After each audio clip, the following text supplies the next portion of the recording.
Right. Good evening. Good evening. We haven't put a title out for tonight, but we thought it'd be nice to have it a bit more of an open discussion. I know we've done that a few times. So if people had questions or anything in particular that they'd like us to talk to, and then we can put it out to the group. It'd just be nice to make it a bit more interactive. Yeah. We get bored of our own voices, and it would be nice to hear from everyone. So if there's anything people have questions, comments, or a topic they'd love to hear more about, please let us know now. And we apologise for the little Jack Russell that's probably going to be in and out. Oh, it's going to be a nightmare.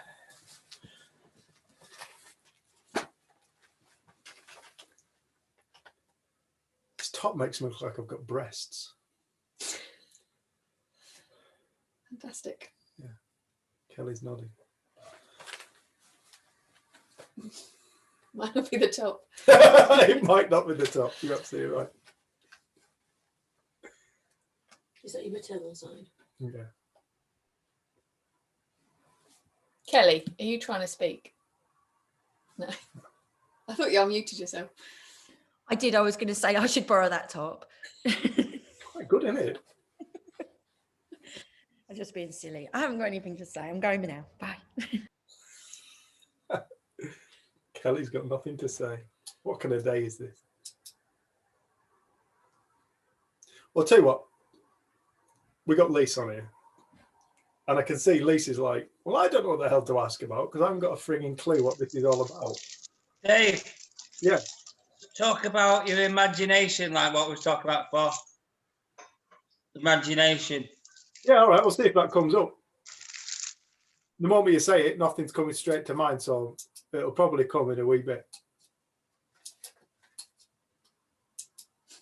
That was a couple of days ago. You probably can't remember, can you? Yeah, I don't remember that.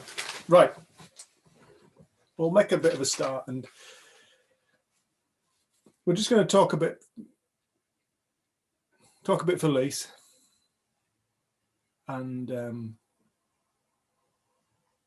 it's always good to be reminded anyway, to be honest, because it's really easy to slip into complexity, make this more complex than what it actually is. So I think we'll take this back and start at the simplicity. Start with the simplicity that most people are not aware of on this planet. At least you have to bear with us.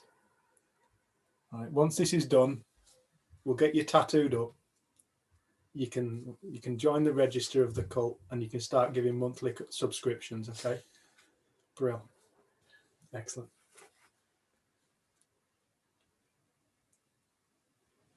Yeah, what we talk about at Freedom Thinking is something which truly does have the power to change people's lives. We're not the only ones on the planet, certainly not, thank God. There's loads of awesome teachers out there. There's loads of awesome people. We don't really consider ourselves to be teachers. That's probably an incorrect word. People say, what are you? Are you a coach? Are you this? I haven't got a clue. I'm Dave. And this is Jenny. And between us, we just share what we've come to see about life because we know that we found something within ourselves that has the capacity to transform a life of suffering or a life of worry or anxiety into a life of more beauty, more intrigue and more magic. I think also I know people who have come across this just out of interest and they don't think they have any kind of, it's not like an issue or a problem, but it's almost like it can't not help to, I don't know if that makes sense, but it will enhance anyone's life. And I know that your sister always used to say she was really happy with her life, enjoyed life, and was very outgoing. And then she came across this, and it's deepened her connection. And it's right. Is it enough? Yeah, we've got enough. Rusty's just ripping the power lead out. Deepened her connection to life and insight, and it's changed, and she's grown, but she wasn't coming to this thinking I want to be fixed or I need something. So it's not, you don't have to have a question or a need to be interested in this. Sometimes it's really nice to just have an interest in it. And in fact, most often it's more beneficial for the individual if they don't come with a perceived idea as to what they're hoping to get. Yeah.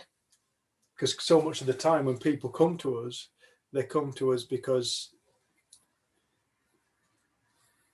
many people think we're therapists or counselors or psychology workers. I wouldn't really say we are. I can't honestly give a description really as to what it is ultimately.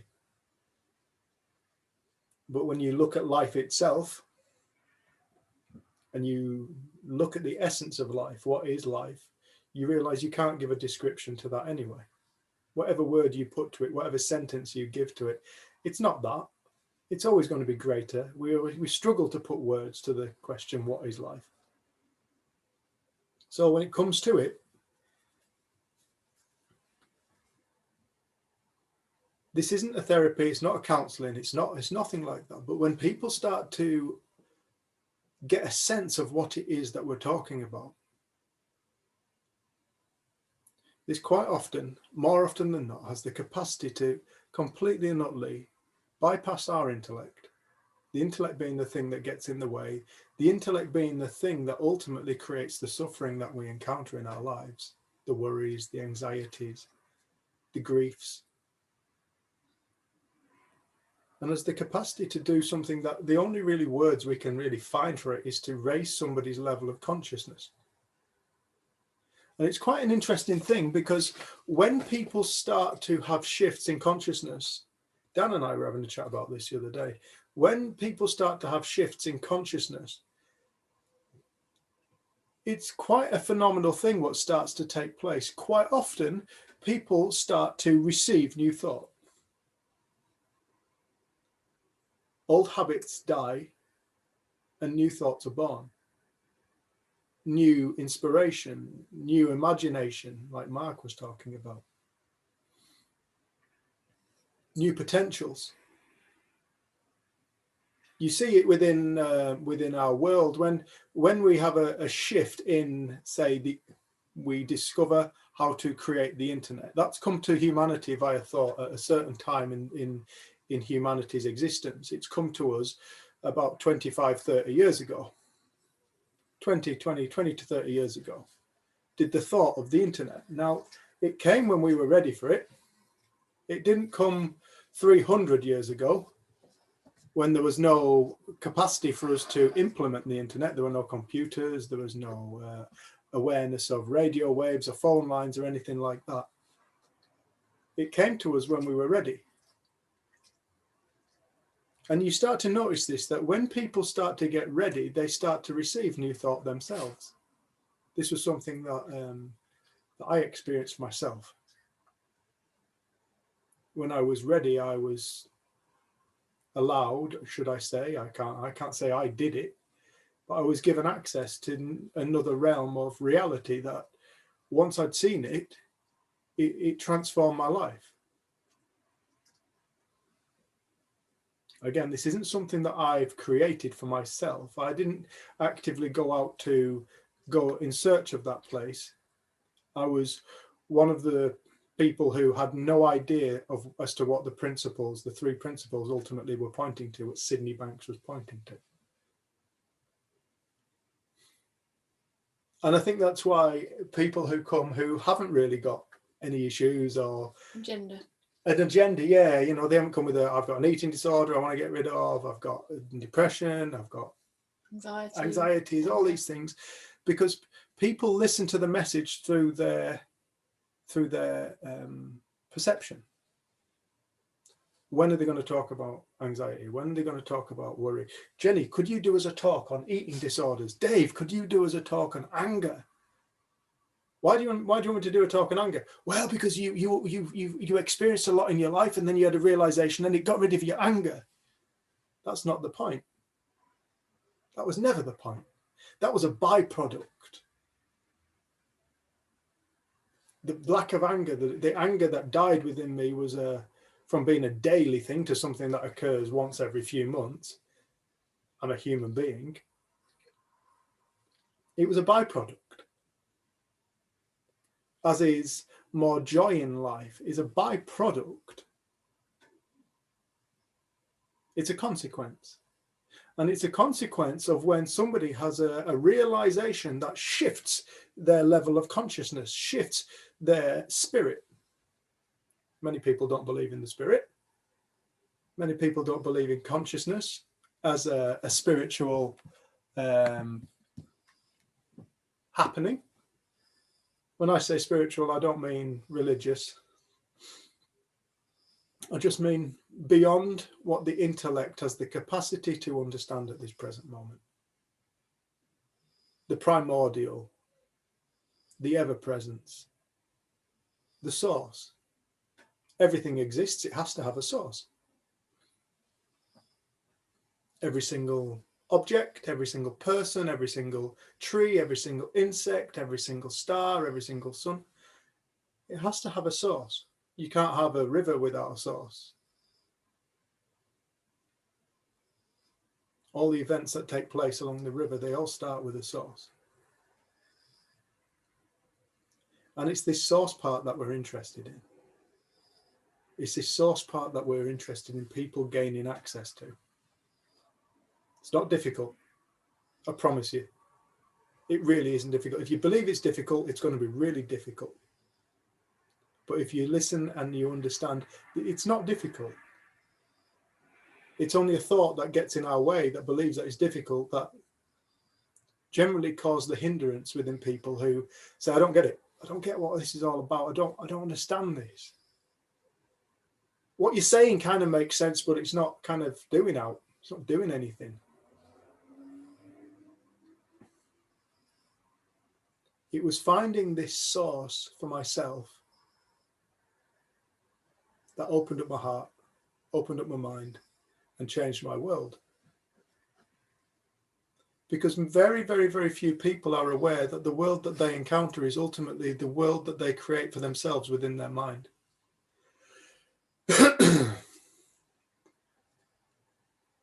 The world that we encounter is a world that we create for ourselves within our mind. 100%. No exceptions. There is no space for an exception because there's nothing else but it.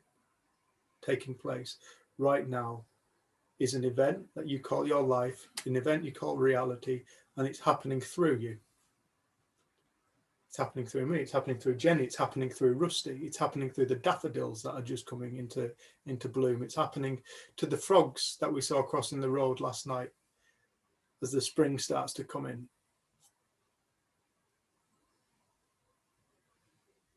What we're talking about ultimately is the nature of reality. Science, about 100 years ago, stumbled across something which is still to this day is not taught in schools. And this is the quantum theory. To this day, quantum theory is not taught in schools. I have to ask myself why that is. But in quantum theory, what they discovered was that consciousness plays the most significant role in creation. When I say creation, I mean the physical world. The physical world that we encounter. Our consciousness affects matter. Our consciousness creates matter. We've lived in this space of being whereby there has been this idea that reality is somehow out the world. Reality is the world, and we are subjected to reality.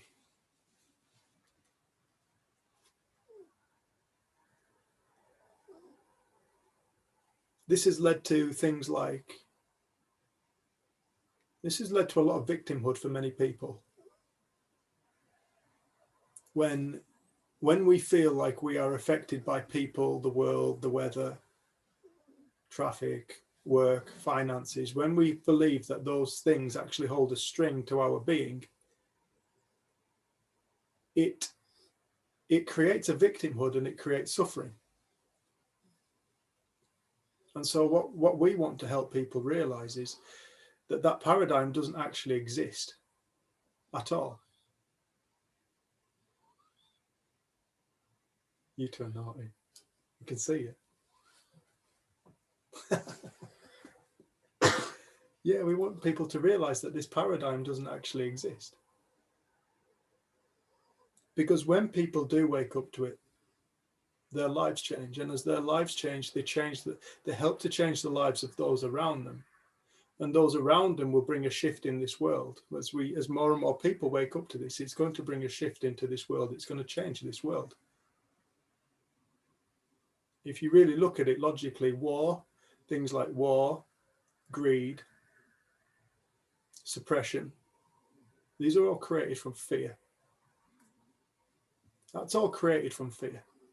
It's created from lack, the idea I don't have enough. Even people who have multi-billions of pounds, it's not enough to many people.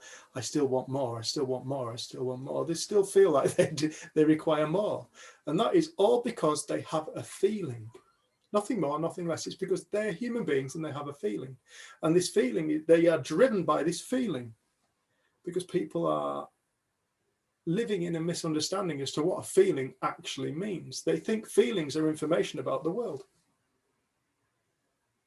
as opposed to information about what's going on in our mind. When I get all self-righteous and indignant about certain people, I think it's absolutely a true reflection of that individual. Before somebody very quickly points out to me, Dave, oh yeah, I know, but not yet. It isn't. No, he's still an arsehole. I know you're right, but just at this moment, he's still an arsehole. And then at some point, that settles down and I come back to my senses and I realize, no, I just create that reality. The experience of that individual, I create it. And this was one of the most refreshing things for me in my relationships with my partner. And to look back at my previous partners, say my partner, that sounds all fancy, doesn't it? With Jenny. And and then to look back at my previous experiences of relationships to see that relationships only take place in our mind. Whatever I think about that individual is how they appear to me. But I always thought how I felt about the individual or our relationship, the separate feelings I sometimes found ourselves in relationships, where I felt a bit separate, where I felt a little bit distant, where I felt like the relationship wasn't working, was actually a reflection of the relationship. It was only when Jenny pointed out to me, no, you think that's a reflection, your feeling of separation, your feeling of disconnection is a reflection of our relationship. It isn't. It's a reflection of what's going on for you in your mind in any given moment, in that moment. It's a reflection of how you are perceiving this moment. Because you can wake up to this and you can think that you've seen it. When I woke up to it, I experienced, I can't really explain the experience, but I experienced almost like, I almost described it as being behind the veil of reality and watching how it's being created. Watching, just becoming, and it was seconds. Bang, bang, bang. I don't know how long it was. It felt like seconds. But to be able to step behind and to see how reality is ultimately a state of beingness. And everything is it. There is nothing but it. Everything. And in this state of beingness, there are many beings. And each of us have the capacity to create reality. That's what we're born into this world to do. We're born into this world to create reality and to forget that's actually what we're doing. And so get caught up in the worldly goings on, the news, the media, the he said, she said stuff. And forget all about the fact that ultimately we are creating the world that we see for ourselves. We are creating the experience that we experience in any given moment by the way we think about things. And there's nothing but that actually ever going on. It looks like there's plenty of other things going on that aren't thought. But there is nothing that isn't thought. Thought isn't something human beings invented. It's not something that it's not something new. Every single living organism is conscious and has the capacity to discover, to adapt, to respond, to thrive. And the way that it does it is it has this endowed with this capacity for its consciousness to think. I was thinking when this was pointed out to me on a course in 2005. So I went on a 3-day training and learned about the principles. And I think I went away and I had a shift in consciousness anyway. I felt different. I felt peaceful. I just felt okay. And I hadn't felt okay for about 10 years on and off. I'd really struggled with eating disorders and depression. And I think this was pointed out to me. And something in me knew it was true, and I shifted and I changed. My character was very different afterwards. But I think also I went away like curious and interested and wanting to find the exception. Like, is this true? And Roger Mills, who was my first teacher, is a community psychologist from America. He even like said to us, like, go away and try and find an exception. Like, go and look for the thing in the world that does have the power to create a feeling within people. And it was interesting because I just started really with my own life, noticing how the people I have relationships with, how nothing can change, but the way I feel about them has changed. So they might not even be present in my life at that time, but I can be like really in love with them, or I can just think they're the most annoying person in the world. I started to see that the way that I viewed someone wasn't dependent on them even being in front of me, that the way that they appeared in my mind changed. And you start to see that there is that one source of experience, that one source of feeling, and there isn't an exception. And I think it is nice in close relationships, because when you had that conversation with me, like, oh, I'm feeling a bit disconnected, I'm like, yeah, I get that too sometimes. I don't always feel really connected to you. Couldn't believe it. And it's that thing, sometimes I feel like I'm so lucky and grateful to be in these relationships, and then other times I'm looking, for sake, can you just put clothes like vaguely near the washing bin rather than just throwing them around the room? Other times I think that's the funniest thing. But you see, dependent on your own mind is how you view the world. And I always say Rusty is a good indicator of my mood, because he can generally do no wrong in my eyes and I'm always sticking up for him. But when I start to find him irritating, I know that's everything to do with my mind and nothing to do with him, even though it looks like it's him. And it can seem like there is, yeah, but this thing that happens in the world, everyone thinks this. So we have all this social support for our idea, but there'll be one person that doesn't have the same experience as you.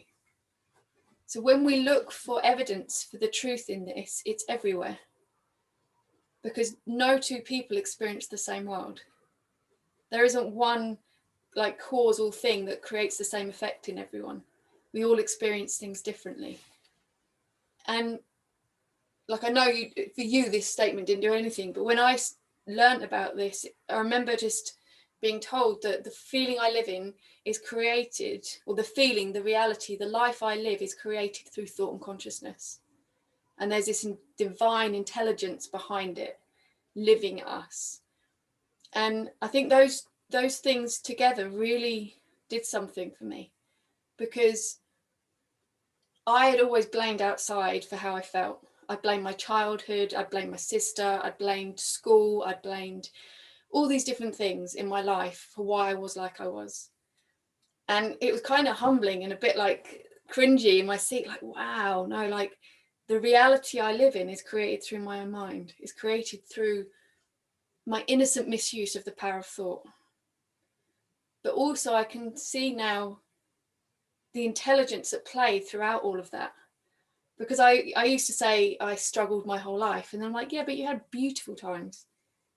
You had fun, you had laughter, you had all experience, but you just learned to focus on the negative. And then you'd gone to therapy and spent 10 years talking about all the things that were wrong with you, wondering why you weren't getting better.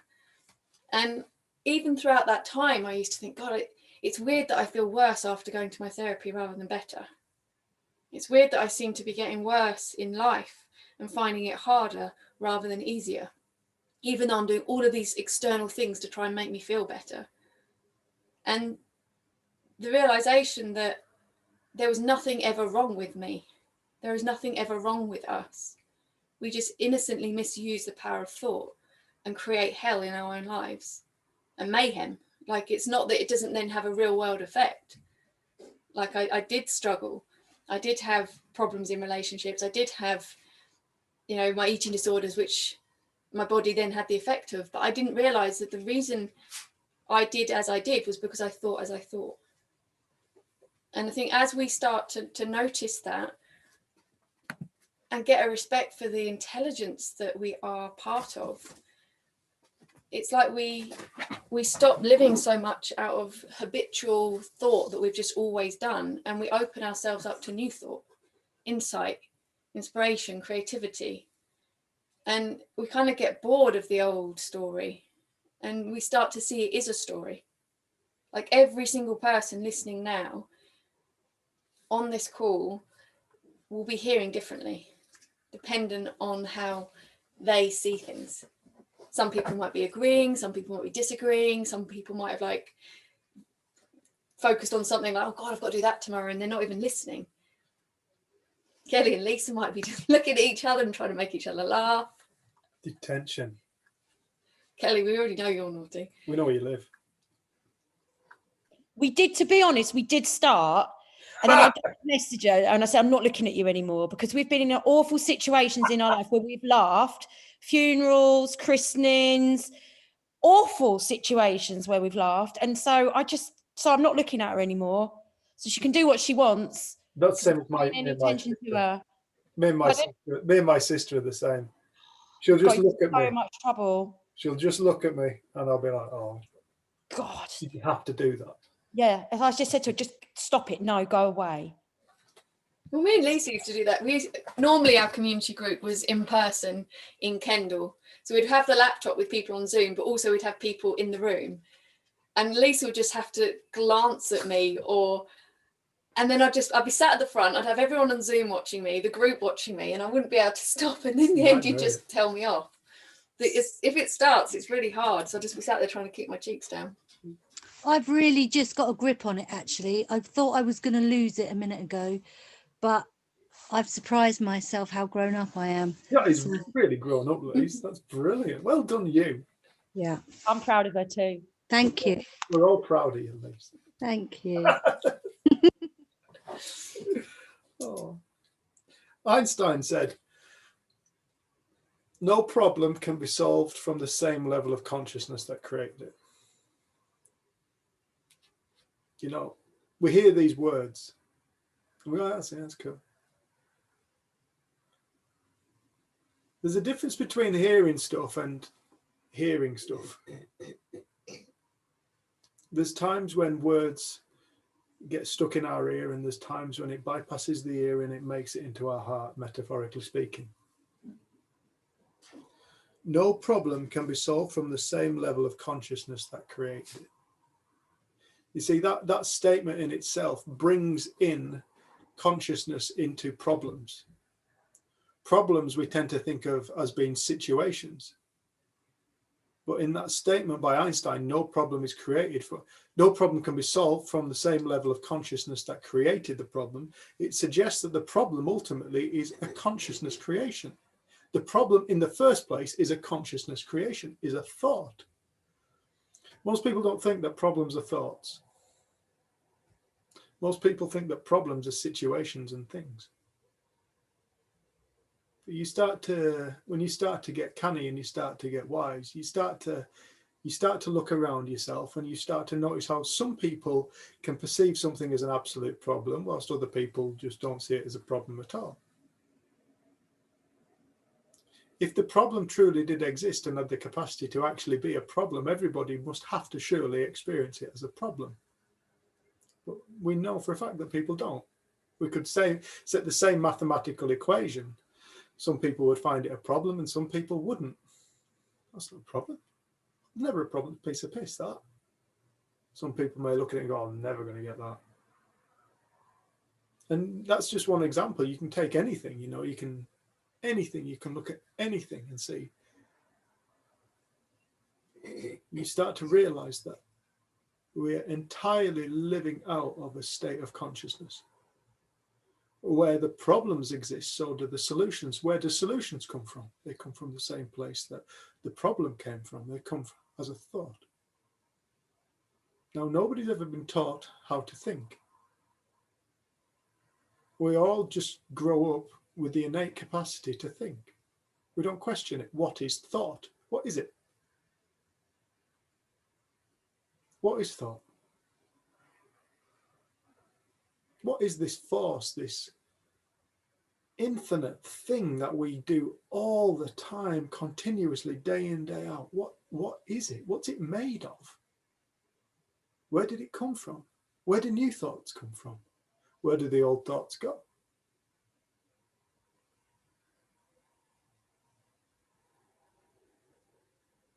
It's quite such a simple thing, thought.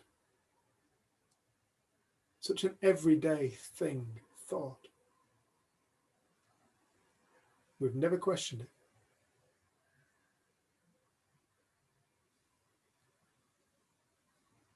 I think one of the things that really hit me about thought when I woke up, because when I woke up, when I call what I call my waking up, I use the word waking up. Many people don't like the word waking up, but it was like I was stood on planet Earth for the very first time. I was 33 years old, and it was like I was stood on planet Earth for the very first time. It was like all at once I saw Earth. I didn't recognize myself. There was a shift that took place, and it was all because, for whatever reason, I got access to what we call consciousness, beyond the intellect. It's a really difficult thing to put into words, because even to my intellect, it doesn't say even, it sounds quite cocky. You are the one that had the experience. Having gone through the experience, and to still be able to sit here and go, I can't put it into any form of linear kind of logical statement, because that's what life is. It's not a linear logical statement. If you really look at life itself, you realize it's a mystery. What is this consciousness? Where does it go when the body dies? Where did it come from in the first place? Consciousness inhabits the beingness of the organism, of every single organism. Every single cell in our body is a conscious state that takes in nutrients, shies away from toxins, has the capacity to replicate itself. It's intelligent. Every single cell, we're built of 50 trillion of them. 50 trillion cells we're built of. And every single cell, you could remove it from the body and it would retain its consciousness. It would retain its awareness, its living vibrancy, its vibrant state of life, which is what we are. That's what life is. It's a vibrant state of energy that is in constant state of creation. In the Bible, they call it God. And Jesus was the first man who told everybody that God is within you. You do not need to go to church to worship God. Fall in love with yourself and you find it. Find that love within yourself, you find God. That's all he was saying. It's all love. God is love. I never understood that at the time when I was at church, when I used to sing in the choir. I was on Songs of Praise. There you go, pub quiz. Yeah, I never understood the message. I took it very kind of literally, that message. But when an individual finds that state of being, when they start to find the heart lifting up, if you want to describe it as that, when they start to find those more uplifted feelings, when they start to feel the optimism in life, when they start to find enthusiasm for life, when they start to realize life is actually, it really is for living, isn't it? It's not an endurance test. Life is truly for living. I've been thinking life's an endurance test when really it's for actively getting out and going to live and thrive and do shit. Do what we love. I think we've lived in a time which has very much had life tied up with objective reality, money, work, careers, politics. Hi, lovely. And this has kind of led to a separation. This has led to a separation between ourselves and the world. We've created false gods. We've created financial institutions that are so powerful that everybody worships money because we believe that money is the true root cause of happiness,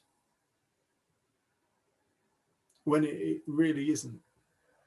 It's not the root to all evil either, although people do pretty shitty things in the name of money. But ultimately, the happiness that £1 million, oh, did we win the lottery? I didn't know. We haven't checked. The happiness that £1 million lottery win would bring, it's temporary. So you see it, it's like, you hear, there was a young girl in Cumbria, she was 16 years old, she won 3 million at 16 years old.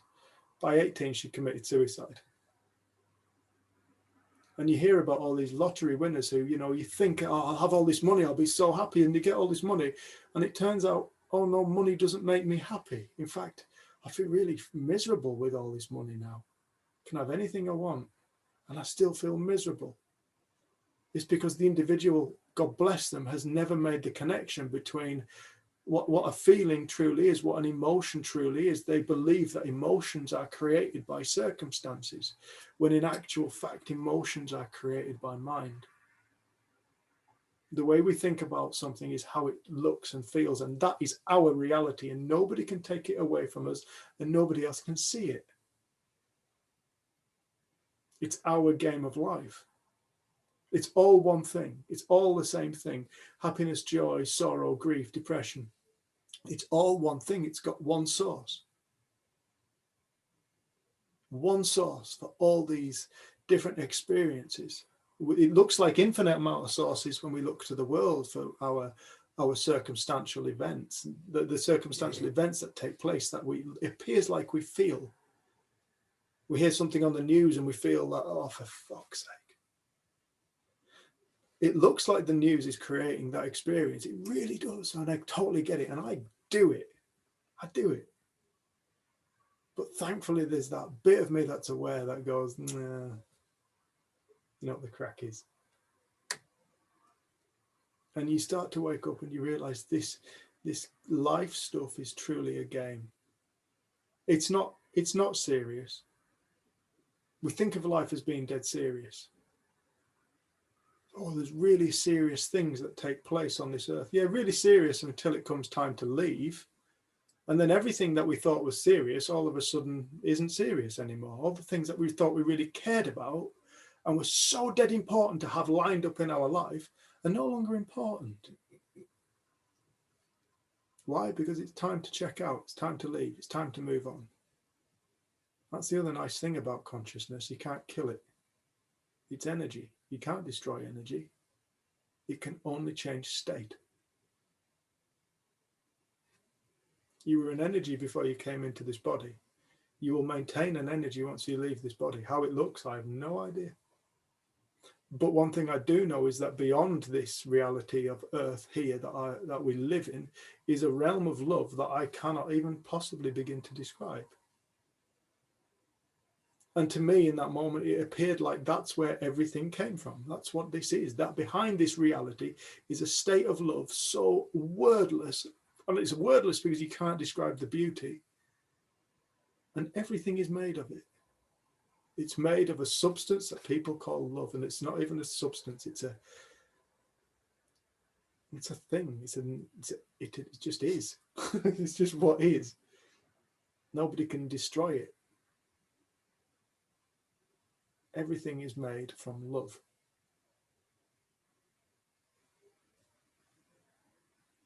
And it's just whether people like it or not, they'll find out. Everybody will find out. Everybody will find out. At some point, everybody on earth is going to find this out. Because they have to. Because all they're doing is they're realizing what's what they are, what life is. At some point, everybody on earth will wake up and realize what they are. Now, whether it's when they die, I don't know. But they will wake up and realize it. And more people at the moment are waking up. This earth is going through a big shift, a big change in consciousness. Kids are very different to my generation. And I'm very different to my parents' generation. Now, I'm not saying it's heading in I think it's heading in the right direction. My parents maybe would argue, but racism is definitely something that is no longer tolerated. You've got your LBGT movement, that kind of hatred towards those kind of people is no longer tolerated. The women's movement, Patricia mentioned this a few weeks ago, you know, the women's rights, you know, that's very much come to the forefront of people's consciousness, and rightfully so as well. You know, the Black Lives Matter movement, yeah, racism is being knocked on the head. Absolutely right, damn right too. You look at the kids nowadays, kids aren't racist. They don't care if you're gay. They don't care what country you come from. The consciousness of the planet, the youth coming through, is very, very different. Where does this new knowledge come from? They're born with this new knowledge. They're born with a different state of consciousness to the parents, to the grandparents, to the grandparents. This is a movement. It's not a personal movement. It's an impersonal, universal movement of consciousness towards thriving. Always. That's what evolution's all about. But evolution can't take place. Evolution of species cannot take place without an idea, first of all, as to where we are now and where we want to get to. It's impossible.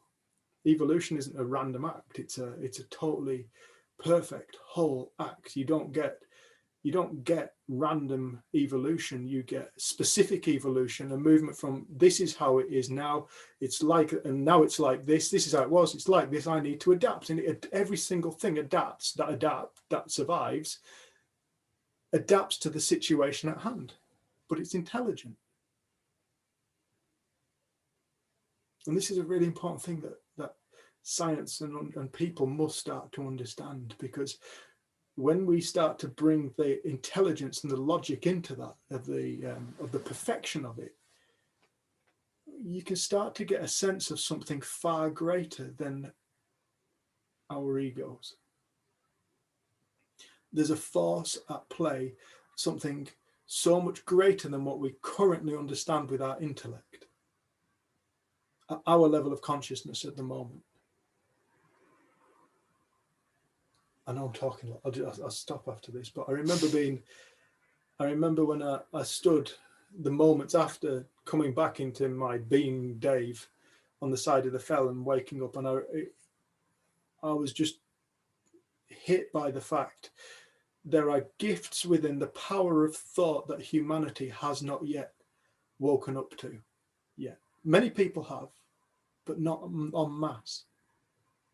Gifts of consciousness that we generally have just fucked it off. We've dismissed it. We've gone, no, that's bullshit. You know, clairvoyance, bullshit. No, they're tricksters. They're tricksters. Don't trust that. People who have premonitions, oh, don't trust that. People who are clairaudio, no, don't trust that. People who can manifest realities, people who can manifest things into their world.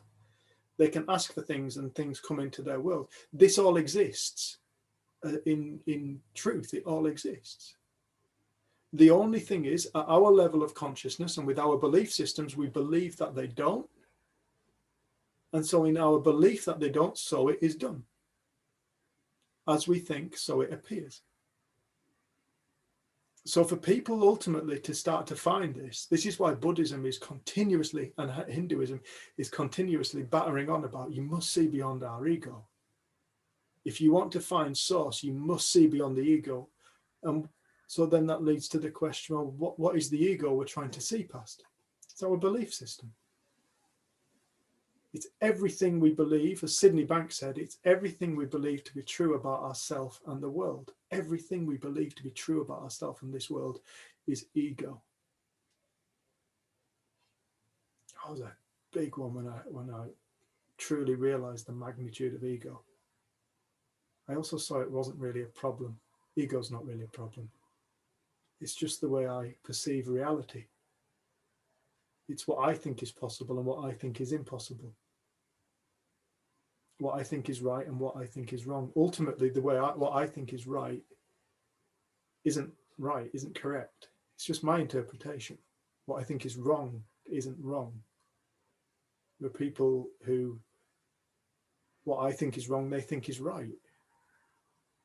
That's why people vote for different political parties, and some people love Donald Trump and some people love what's the other fella? Joe Biden. Oh no, Donald Trump's completely wrong. No, Donald Trump's completely right. No, Joe Biden's completely wrong. No, Joe Biden's completely right. Theresa May was better than Boris Johnson. Keir Starmer. You see it. And everybody's reality looks so true and real to them. Everybody's. It's a deeply humbling thing when you realize that your reality is not true. Your reality is a dream state. It's a thought-created reality, continuously taking place through the senses. It's all the same thing, from birth till death. And how we use our minds determines the life that we will live. Determines what we bring into this world and determines what this world ultimately looks like. Because the world that we live in is not an external event, it's an internal event. That's why Hinduism, Buddhism, Jesus Christ, Sydney Banks, people who throughout time have always gone, look within, stop it, stop looking out there, stop blaming the world, look within. You are creating the world you perceive.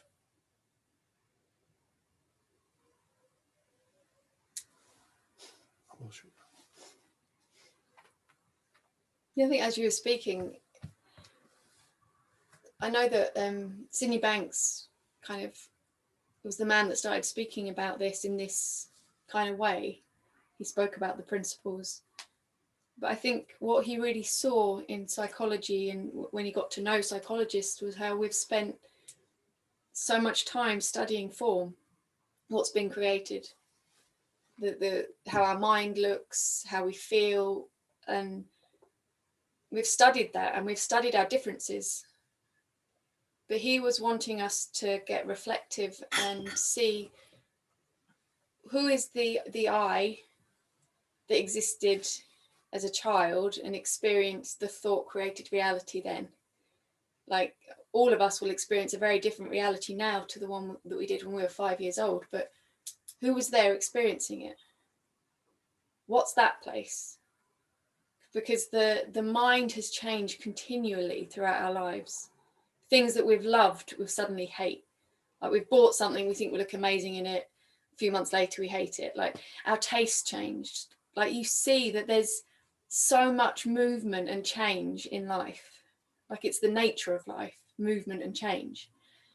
But there's always been a constant presence in our life, which is the place in which we are all the same. It's the observer, it's the awareness. But one thing I would say about the ego is that it's such a tricky thing, because there's been times where it feels like I'm the awareness. The way that I see this now is like it's pure and it's true, and any perspective, any creation is after the fact that it's not it. So it can be more helpful. Like I know my creations since learning about this have been in a much healthier direction, and the movement towards thriving and of service and love than how I used to be. But I still know that what I create and what I see and my reality isn't the truth. But there's a space in which we observe creation from. And I think if we get more interested in that space, the space that we can't put into words, all of the form that takes place from there changes. And it seems counterintuitive because we want to look at the problem. We want to look at our character or the issue or the goal or whatever it is. We think if we focus there, that's gonna bring us solutions.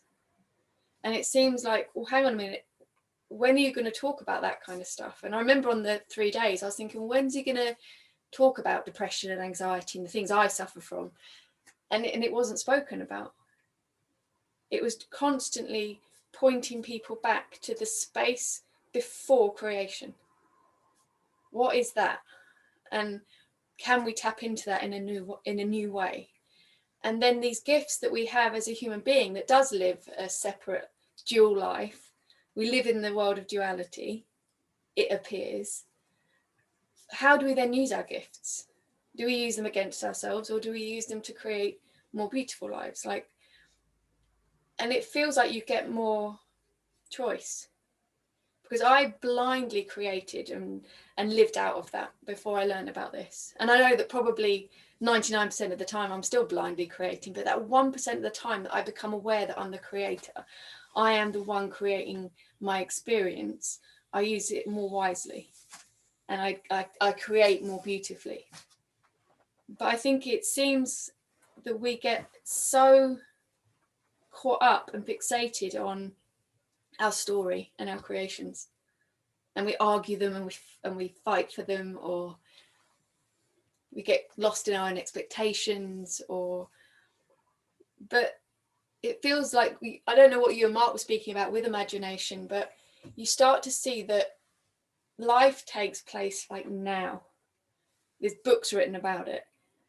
Be present, the power of now, like it's here now. That's when life takes place. It's the only time it ever is. But we have a gift of imagination, and we can imagine incredible things, we can imagine awful things. So much of the time I know that my imaginings were of not nice things and stories about myself, and it was all very self-absorbed and self-focused. I didn't know it. I was trying to better myself, but you see that we innocently have misused thought. And Sid came along to just say, do you know what, guys? There's this incredible power and gift of thought and consciousness that has a divine source. Go and play, go and learn. It wasn't about being happy all the time. It's not about getting life right, like, or anything like that. He was saying, know that you're creating, know that that's who you are, and know that you can't be hurt, because that space from which we observe isn't a form. It can't be broken or damaged. And I know from, the 10 years really I was in the psychology system, there's so many incredible people trying to help me, but they all were like, wow, there's something really wrong with you. Well, this is going to take years to sort out. At 13, 14, being told you probably struggle with eating disorders for the rest of your life. I was like, shit, like I didn't realize it was that bad. And you realize, you look to people to tell you, especially as a kid, like, oh, you look to people to tell you, okay, this is really bad. My mum and dad were like, oh my God, there's something really wrong with Jenny.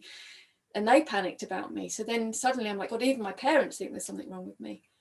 And you see how innocent it is. But it all started as a thought, a belief, an idea.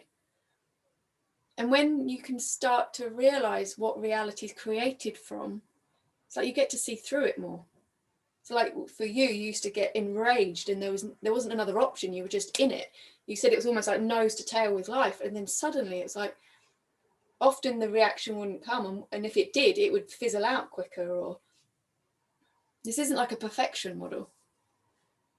And I think that's really important, because I know when I learned about this, I had kind of about 6 or 7 months where it felt like I was just floating. I was like, wow, this is amazing. I'm never going to be insecure again. I'm never going to be bothered if someone says something horrible to me again, because I know that it's just this. And I got really arrogant. Yeah. And then I kind of had a bit of a dive after that, when I was like, wow, I took life really personally again. But I learned from that. And it was a really good thing. I learned how the nature of mind is to create reality, and it looks real. So I get why people get caught out. I get why people do what they do, given how they think. And then that takes out blame and judgment, because I can see that, God, I get caught in my own reality and I act out of it innocently. And so do other people. And I've been quite lucky in my life that the reality that's been created hasn't caused too much mayhem. But I've got so much compassion. Like, I loved going into the prison system in America, and we got to do a bit of filming and a bit of teaching, and just seeing and listening to people who are learning about their minds in prison, and seeing how when they started to realize why they did what they did, they found forgiveness for themselves. They found like hope that their life could be different. And it was so good for me because I went in kind of a bit scared, thinking, oh my God, I'm going into jails, prisons, these are going to be bad people. Like I was kind of a bit, and you just met people. We didn't know what people had done who were in there. It was different groups, but you just met people, and they were saying that they were grateful to have ended up in prison so they could learn about this. Like, why doesn't someone tell us at school? Why aren't we all told that we like have this gift, a gift to create reality, and we're not limited by anything but our own mind. We're not limited by where we're born, circumstances. Because like I've loved the work in South Africa because again, you see people who are born into situations and circumstances where you think, God, it's going to be almost impossible for you to get out of there. And then they've had insight, inspiration, new ideas, and they've got out of some of the townships into these incredible roles in companies trying to help other youth get out of the townships. And you'd think, oh, it would be impossible to do that because where you were born and what your family was like and The climate in South Africa. all of it. And I think you see, it's not just some people that have that source within them. It's all people. And I think when we see that, sometimes we see it in ourselves first, sometimes we see it in others first. But either way, like when you see that it's true, it will keep proving itself to you. I think Flick's got a hand up. Yes, is that okay? Yes, good. Hi. Hello. Hello. My Good yoga? I'll lower my hand. Can you hear me? Yeah. Yeah, good. I just wanted to, something that Jenny just said struck me with a big insight that I've had in the last 2 weeks, which has come from this understanding and then lots of other work I've been doing. But I've been thinking a lot around forgiveness, and Jenny just brought it up with people in the prison system understanding to forgive themselves. And I've been thinking about particular individuals that have wronged me and how I was so angry and having like arguments with them in my head and how dare they behave like that. And then people saying, oh no, I've got to forgive. Because it's this belief in our society that you must forgive.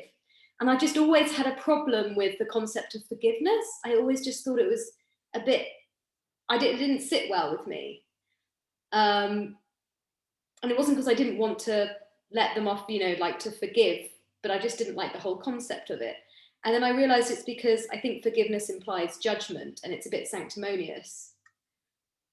And this week I really was able to separate from the individuals that have wronged me, so to speak, because I was just like, oh, they were kind of just doing what they were doing. And I realized I wasn't actually angry with them because I don't care what anyone does. They're just doing what they're doing. It doesn't have to impact me. They're just kind of like doing what they can with their thinking at the time, playing this game called life. It's their experience, their journey. They've had a psychological experience, which means they act a certain way. There's no point even trying to understand what's led to certain behavior or try to judge it, because some people would think it's good, some people think it's not good. So what's the point in even analyzing it? And I realized what the problem I had was, it wasn't like their behavior and how dare they do that to me. I was actually angry with myself for not setting a boundary and letting them do that to me, getting involved in their game that I wasn't enjoying. And that's no judgment of their game. It's just like, oh, it's a game that I didn't enjoy, so I should have just stepped away.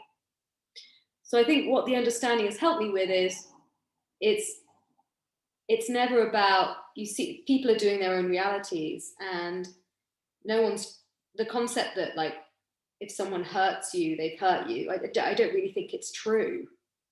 I think they're just kind of like living their experience, and you've had thinking that you think they've hurt you, but they've never hurt you. It's just you're thinking about it. And once you can separate from their actions, you're like, I don't actually care what you do. I just care that I choose to opt out of the game when I want to. And I still love you because I know you're a beautiful soul. Sometimes you have questionable behavior, so I can just love you but not want to hang out with you. So what it did, it like released all judgment, released all anger around anyone's behavior. And I also was able to let myself off the hook, because I was like, oh, why did I tolerate their behavior? And I'm like, oh, because I was doing what they were doing. I was just doing the best I could at the time. Oh, well, I won't do it again. So suddenly, like, all of these things, like, not such a big deal. But our thoughts make them such a big deal. We're like, oh, you were wrong. You did the wrong thing. It's like, no, it's really simple. You just were doing what you thought you should do at the time. There's no need to analyze it more than that, I don't think. And I was doing the same. And next time that kind of situation arises, I'll be aligned and understand what's good for me and look for a good feeling and make sure I do better in that situation. So yeah, I've moved away from the social scripts of when someone's bad, how you should react and you need to forgive. I've moved away from the need for all of that, because I've just kind of seen through it as like, no, life is really a play on a stage, and we just choose how we interact with the other players. It's not personal. The end. But yeah, if you want to. Yeah, no, I love that, Flick, because it's, many people come to us and go, just that last bit you said, how do you respond to? What do you do if somebody says this to you? What do you do if they do that to you at work? I don't know. I'll respond with whatever thought comes to me in that moment. That's what I'll do, because that's all I'll have. You know, and if I'm in a really wanky mood, my level of consciousness is some seriously low state, metaphorically speaking. If somebody's an arsehole to me, chances are I'm going to be a proper arsehole back. Yeah, exactly. Yeah. Do you know what I mean? And it's like, and if I'm in a loving, high, if you want to call it higher state of consciousness, somebody can do shitty things to me and I'm not bothered. It's water for ducks back. I can feel empathy for the individual, or I can see the innocence in them. It's always where I'm at. Yeah, that's why you see it's really not personal, because I'm only being an arsehole to you because I'm in a low level of consciousness. Therefore, it's got nothing to do with you. So it's like, nothing's really personal, because everyone's soul is just busy loving each other. You know, your inner being and your mind is like all loving each other, really. And then we just have ego reacting to things depending on how we're feeling at the time. So you suddenly see like, oh, it's not really, I don't really think nothing's personal. Nothing's a personal attack on me. No. Because there's no me. But that's another story. Yeah. I mean, it was quite we can talk about that, but at the same time, I have a deep respect for being a human being as well. Oh yeah. You know, and I think that's really important to incorporate to keep that level of groundedness in the fact that there is this human experience, and forgiveness was a big thing for me, because I used to carry some grudges, and it really felt like if I was to drop the grudge, they've won. I can't let them fucking win for what they did to me. Are you joking? Absolutely not. No, I'm going to hold this grudge, and they will feel it. They will suffer this grudge. You know, and it's like, and I've mentioned this a few times, but it was when I was sat on the sofa halfway through a bottle of whiskey, so pissed off, all by myself, drowning my own sorrows in alcoholism, that I realised that this fella I was having a grudge about, and the bastard's on holiday. And the bastard's on holiday. It hit me. Yeah, he's on holiday. Where are you at, mate? Sat on your Todd, halfway through a bottle of whiskey like a complete and utter idiot. He's not feeling my grudge. I'm feeling my grudge. I'm feeling my anger. What is it Keith Blevins said? Resentment's like drinking poison, then expecting the other person to die. That's what resentment's like. You drink the resentment poison, then you expect the other person to suffer it. No, they're not going to suffer it. It's their life. They're in their own reality. They're creating their own reality. And I think forgiveness is a massive thing. People are so reluctant to forgive. One of the things, when Flick was speaking, I think you see how it's cool that you've realised it's something within you. There's something you weren't seeing.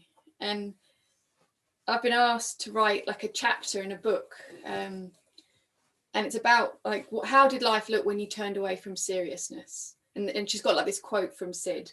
She asked me in November, and it has to be in by the end of March. I've not started it yet.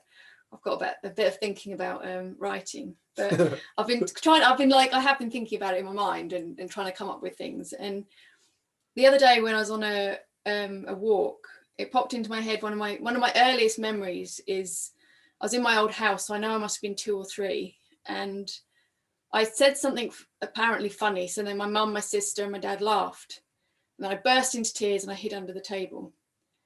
And when that memory came back, I realized, like, for whatever reason, at a young age, I took myself very seriously, and I felt victimized, and like people weren't kind to me. And I look back, and it seemed like it was the world that kind of treated me badly, or took the mick out of me, or did this, or my sister was like that. I created your character.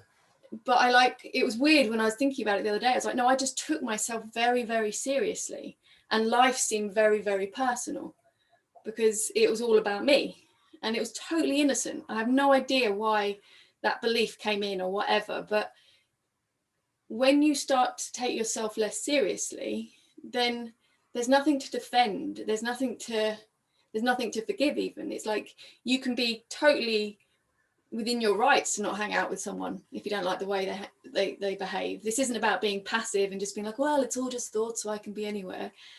But you start to see, I feel like any situation is an opportunity to look inside. Like, what can I learn here? What can I see new? What serves me? Because it's never going to be about the other person, however much it looks like it. And it's almost like a call to action. Like, it's a call to, like, okay, it totally really looks like it's you. It totally really looks like it's this situation. It's almost like that's the red light to stop, because it's an internal thing. The more subtle things are when we blame our happiness on my nieces and nephews. Like, they're the cause of why I get happy. Like, that's really subtle. And it seems like I'm pissed off. Yeah, but you can see I can get pissed off with them. But you see how, as a human being, we're constantly attributing our feeling to external sources. But on the subtle things in life, we don't really need to pull ourselves up on it so much. I'm pretty grateful that I can still be all right and have a nice experience when I'm not around them. But I'm also okay to blame my happiness on them when I'm with them.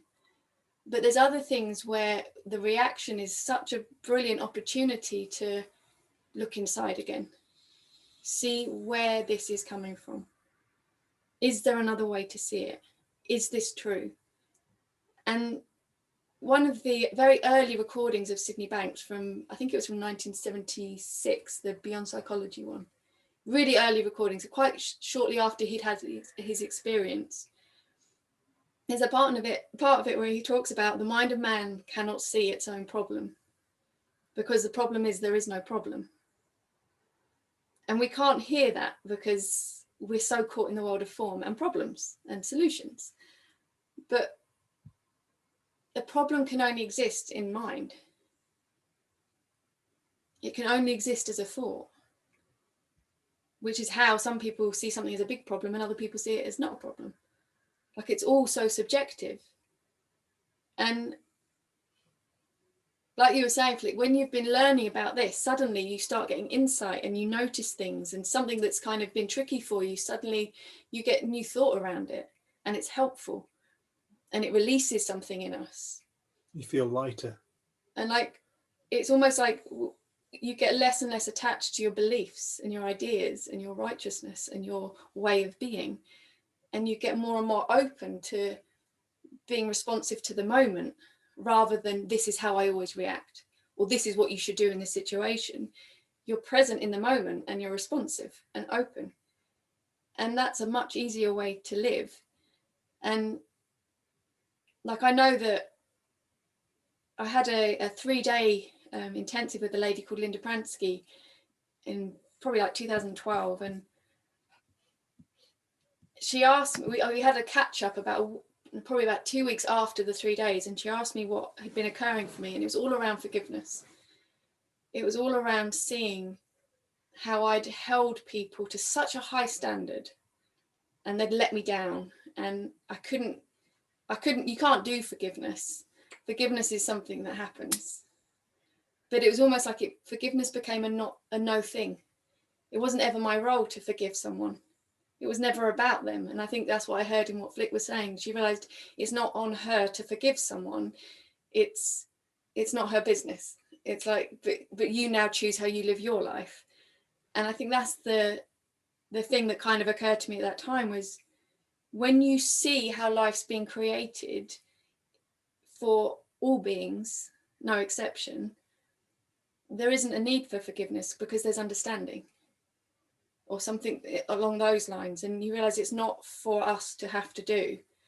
And that's kind of what I was hearing in what Flick said. It's beautiful. Yeah, that's what I was saying, Jenny. It's like I thought that I had to do forgiveness, but then when I understood it differently, I realized, oh, forgiveness isn't really a thing in my world anymore. It's more like, well, I don't judge people now, so therefore there's no need for forgiveness. It's just not a thing. It's like they're just doing them and I'm doing me, and if we don't want to do that together, then that's just how this play is working out, kind of thing. Yeah, you start to use your mind a lot more wisely, you know. And I think that's why we share what we share, because, you know, if tomorrow morning, for some God unbeknown reason, every single human being on earth woke up tomorrow and realized that they are living in an internal consciousness reality, what would happen to the world? It would change like that. If everybody woke up to the truth of how reality truly existed tomorrow morning, this world would change like that. It would be an amazing place.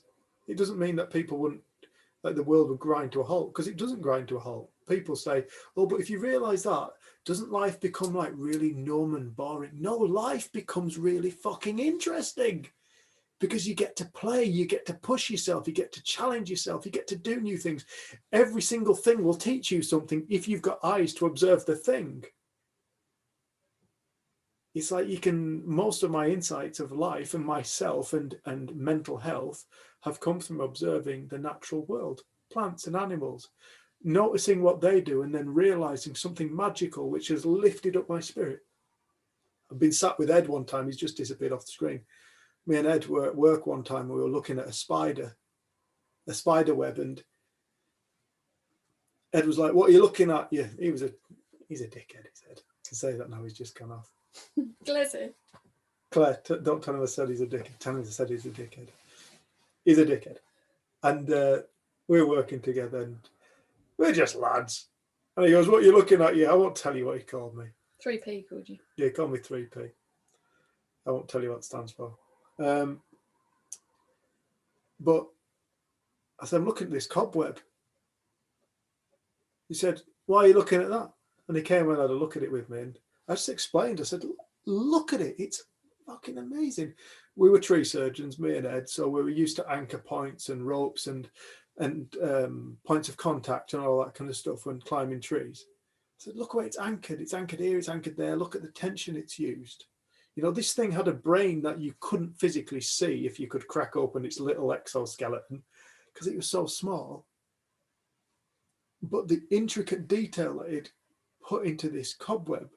And then a few meters down, there was another cobweb. Now, these cobwebs weren't identical because they're not built in identical places. So the spider has absolutely had to respond to its environment, what it's got in its environment. It's had to respond to the fronds on the hedge.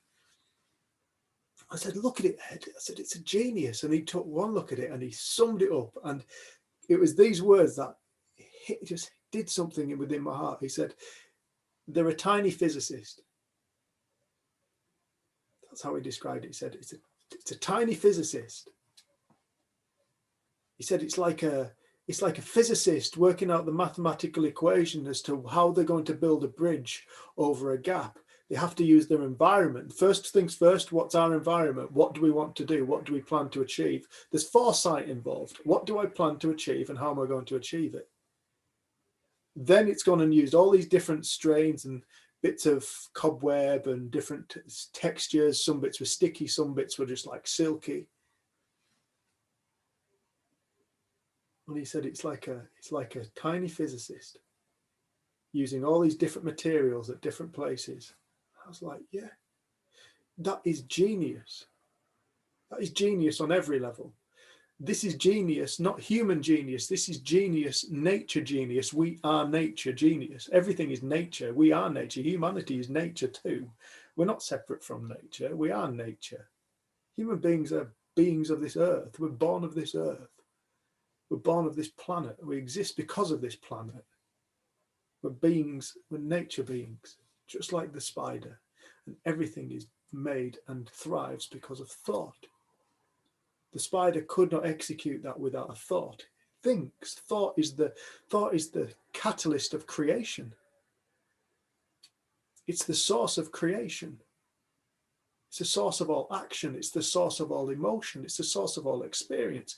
Thought, this power of thought that nobody has invented, it invented humanity. Everything is a divine dream. This is why mystics call reality and life the divine dream, the dream of life.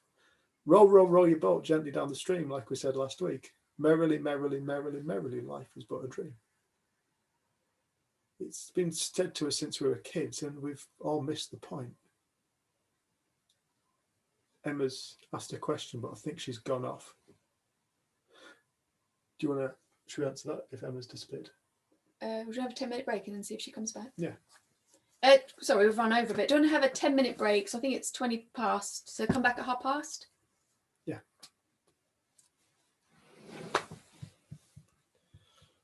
Not being a complete idiot. So far, so good. Right. So Emma hasn't come back on. So her question was, could you talk about habitual patterns and the part of the brain and neuro pathways come in, and how part of the brain and neural pathways come into play? But she isn't on. So would people like to hear about that? Well, what? Or what we know about that, which would be very small. Our opinion. Or does anyone else have another question or comment?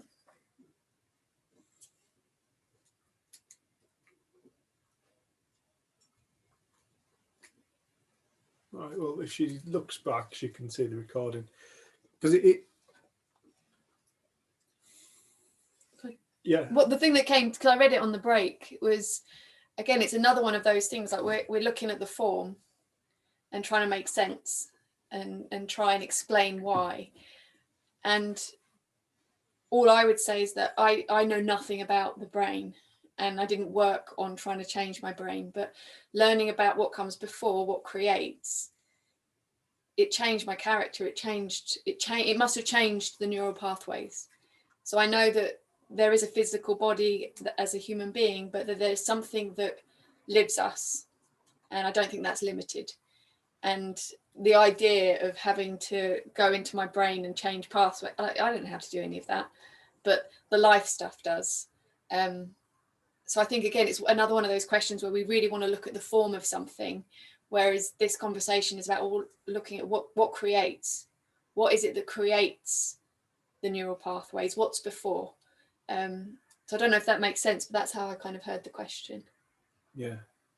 I think when you look at things, like you step back and you just kind of observe what we're told about the brain and stuff like that.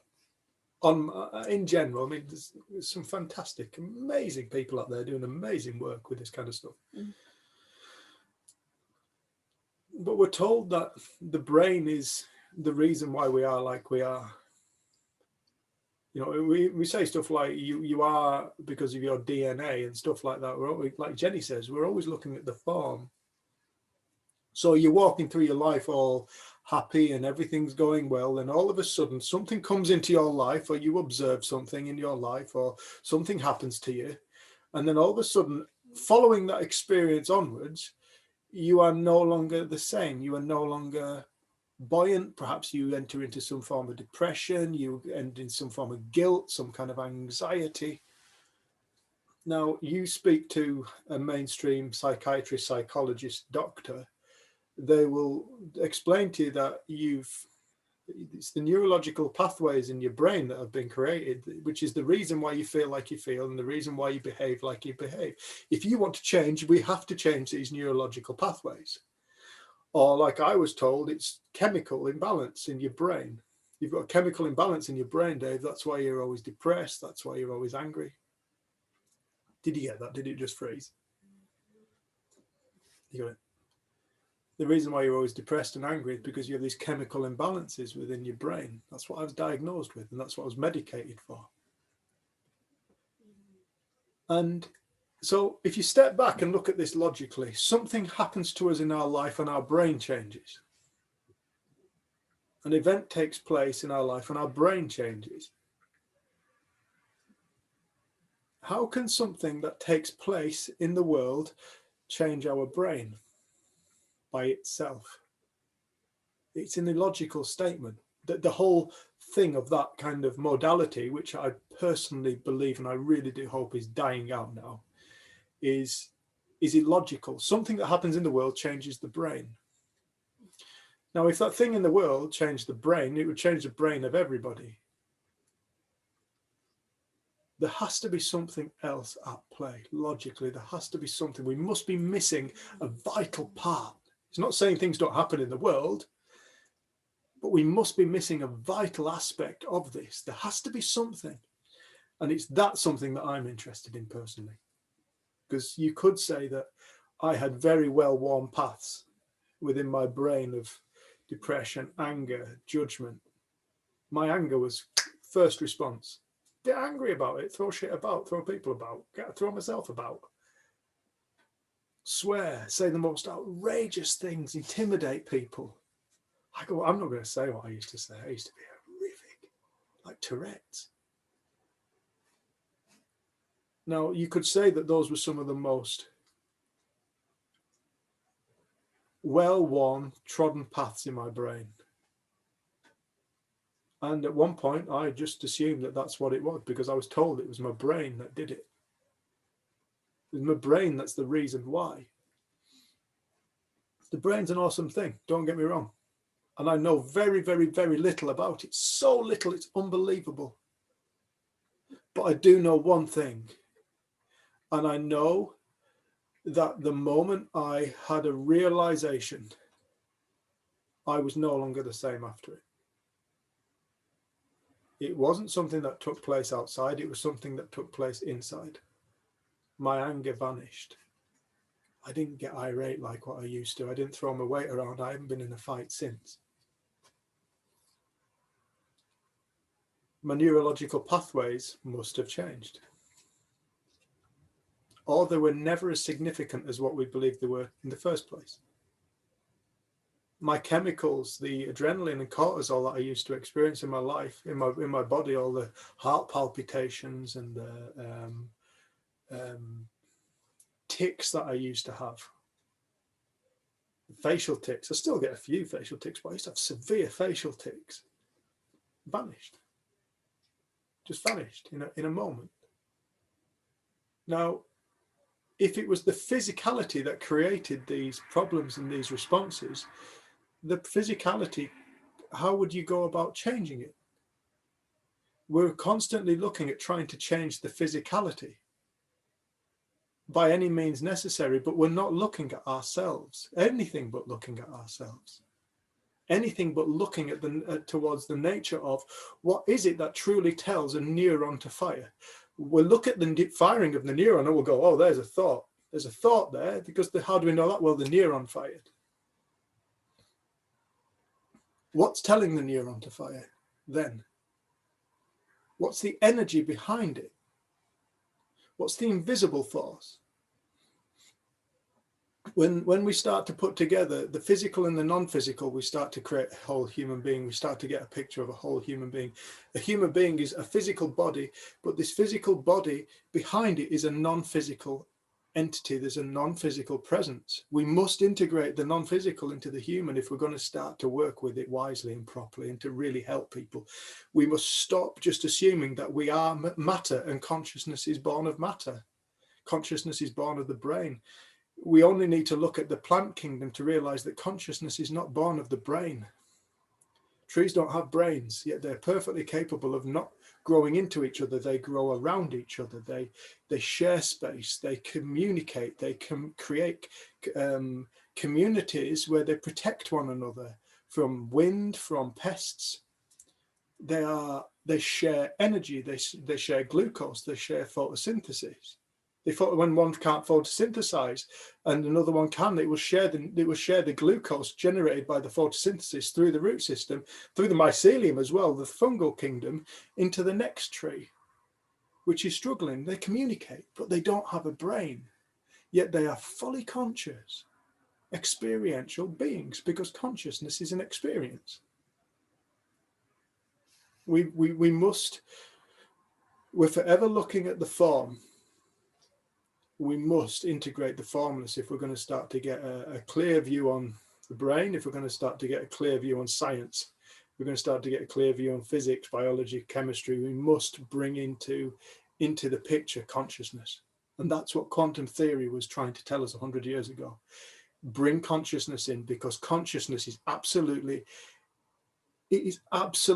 everything to all things. It's everything to science. The thing that they observe is a manifestation of consciousness, because without consciousness, there is just simply potential. The moment consciousness is placed upon electrons, photons, the minute particles that we call quantum, it's only then do they take form as a particle. And these particles are the things that build the building blocks of what we call our physical reality. 100 years ago, they realized consciousness is the key ingredient to reality itself as a physical universe. Consciousness, awareness, the awareness of life, the thing we already are, the thing we already always have been. So I think it can be quite misleading for people who are told, we've got to undo these neurological pathways and it's going to take a lot of time. No, it doesn't. It does not take time. Time is a space of imagination. It's an emergent of thought. Time exists in thought. Thought does not exist in time. I like how we heard it described as it doesn't take time, it takes alignment. It takes alignment, yeah, beautiful. And I thought that was such a beautiful way of putting it. Like come into alignment with what's true, and change happens. It isn't based in time. No. Change to a brain can happen in a moment. I was thinking also we've been watching there's a series on Netflix called Surviving Death, I think. And there's some different episodes, and some of it I've really enjoyed, some of it not so much. But there's a lady on there who was a doctor in America, and she was in a canoeing mishap where she ended up not being able to go down the smaller waterfall because a boat was blocking it. So she ended up going down this huge waterfall, and I think she was submerged for 30 odd minutes? I was thinking 18, but it's definitely over 30 or over. And she had an experience there that she describes, but she was dead for that period of time, like physically, and then when they pulled her out, so she shouldn't have had any experience. And the brain had been starved of oxygen, hadn't it? And if the brain's starved of oxygen for something like 30 seconds, could be. No longer than that. It's longer than that, because you can hold your breath for 30 seconds. Yeah, but you still got oxygen in your blood. Yes, you would underwater. Yeah, well, anyway, I don't know. But she was saying that when she came out of the water, she was completely bloated. She was dead, and they can't believe she came to. But it's just been so interesting watching these programs and realizing we can get so fixed in how we see life, and we think we know something, but it's just allowing our mind to be open. And there are so many studies now where these kind of things are happening, where people are physically dead for a certain period of time, and then they come back, and they shouldn't be able to be alive, and they shouldn't have been able to have experience, but they have experience, and they know things about what was going on in the surgical room. They come back with a story, don't they? Yeah, and it's like you start to see consciousness isn't bound to the body. Like, I don't begin to think I understand the enormity of it all, but I've loved kind of having my own experiences and reading about different people's experiences, just to open my mind and be open-minded. Because I think I used to have quite a morbid view about it, and it used to terrify me, this idea of like not existing anymore. And it's been really nice to recognize that the energy that we are can't die, like the character, I have no idea. And like some of that series is about past lives and things like that. So it's really interesting to watch and just listen to people. But the thing that really struck me was the amount of people that had experiences where their brain had been starved from oxygen. They were physically dead, but they still had experience. So it kind of points to what is that part of us that experiences. It isn't bound to anything. And the healing that took place within individuals who they entered into this divine space, and they'll talk about it. And when you listen to, I'm quite interested in. I met a man. I came across a talk on YouTube. It's a few years ago now. I mentioned his name before, Dr. Bruce Greyson. Google him, YouTube him. Fascinating scientist. And sorry, forgive me, just 1 second. It's just completely not the ground made what I was going to say. Oh, that's it. But all these people that he's interviewed, and he's interviewed thousands of people who have left the physicality. They have become, they say in that space, I can choose where I want to go. I want to go and look at that. I'm there. I want to go there. There's no time. It's there instantaneously. I'm there for a bit, and then we move on into another realm. And this next realm is beautiful. And everybody talks about the same thing. They enter into this next realm where there are family members, people who have passed on, there's friends, there's people they don't know. They enter into this realm, and they don't want to leave. People who enter into that realm don't want to leave, but they say sometimes they have to come back. Some people have to come back because they haven't completed what they were supposed to have done on earth. Now, take from this whatever you wish. I'm not saying anything about this. I'm just putting it forward. I'm just saying what this Dr. Bruce Greyson talks about. He spoke about a young boy who he ended up in an operating theatre and died. And he was dead for a while. And when he came back and came round, he said, he entered into this space, and he was told by his sister that he had to come back. And they said, and he was telling his parents this. His sister was called her Stacey. He said, Stacey told me I had to come back. And they went, what do you mean Stacey told you to come back? She's at college. No, she's not. And in the time that this young boy had been in hospital, and the parents hadn't been in the phone calls, they've been in hospital with this young boy. They hadn't been at home, so there was a message when they got home on the voicemail saying, please phone the college.